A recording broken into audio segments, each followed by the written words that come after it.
আচ্ছা শুনেন, আপনাদেরকে যে কারণে ডাকাইছি এবং যারা আসেন নাই তাদেরকে এই বিষয়টা পৌঁছে দিবেন।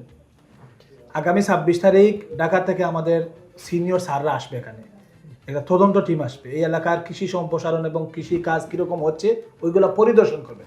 তো আপনাদেরকে আমি তো বীজ দিচ্ছি, সার দিচ্ছি, আমরা তো ততদিন আপনাদেরকে ডিস্টার্ব করি নাই, কোনো তদন্ত বিভিন্ন বিষয় ছিল আপনাদের খোঁজ খবর, আমরা এগুলো করি নাই, ডিস্টার্ব দিই না, আপনাদের মতো আপনারা কাজ করছেন। এখন আগামী আমার এই আবির সাহেব বলবেন কার বাড়িতে আপনারা ওই যে সবজি টবজি যেগুলো ফলাইছেন ওগুলো নিয়ে নেবেন, ওগুলো প্রদর্শন হবে, সারা দেখবে। আচ্ছা যাই হোক, এই যে এই আপনার নাম কি? স্যার আমি বদরুল ইসলাম। হ্যাঁ বদরুল ইসলাম। আপনার মঞ্জুরুল ইসলাম না? হ্যাঁ।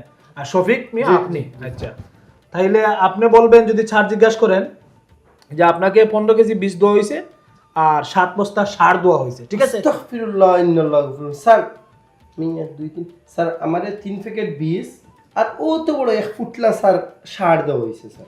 এই না শুনেন, বেশি কথা বলেন আপনি। আমি যেভাবে কথা বলছি, আমি যেভাবে বলছি সেভাবে বলতে হবে। এটা সরকারি বিষয় না বাবা, আপনার জমিনে কি সরকারি রাষ্ট্রের বীজ যায় নাই? একটু হলে তো পাইছেন আপনি, একটু উল্টাপাল্টা তদন্ত রিপোর্ট দিলে আপনার 14 বছরের জেল হয়ে যাবে। যা বলছি তা বলতে হবে। আপনি বলবেন 15 কেজি পাইছেন বীজ, 10 বস্তা সার। এই শফিক মিয়া শুনেন, আপনিও বলবেন 3 বস্তা সার পাইছেন আর 5 কেজি কি পাইছেন, বীজ পাইছেন, এটা বলবেন, ঠিক আছে? স্যার স্যার আমার মনে হয় একটা হিসাবও মনে গরমিল করে দিচ্ছেন স্যার। কি হয়েছে? আমার 160-70 কেজির মতো বীজ দিচ্ছেন স্যার, আর 15 বস্তা সার দিচ্ছেন। এই মিয়া ফাইজদামি করো নাকি? এটা কি ফাইজদামির অফিস? এটা ফাইজদামি করতেছে আমাদের সাথে। একদম রিপোর্ট বইরা দিম, একবারে হান দিয়ে দিম, বুঝেন? সরকারি বিষয় আছে, যেভাবে বলছি সেভাবে বলবেন। এই বাদ বাকি আপনি বুঝিয়ে দেন এদেরকে।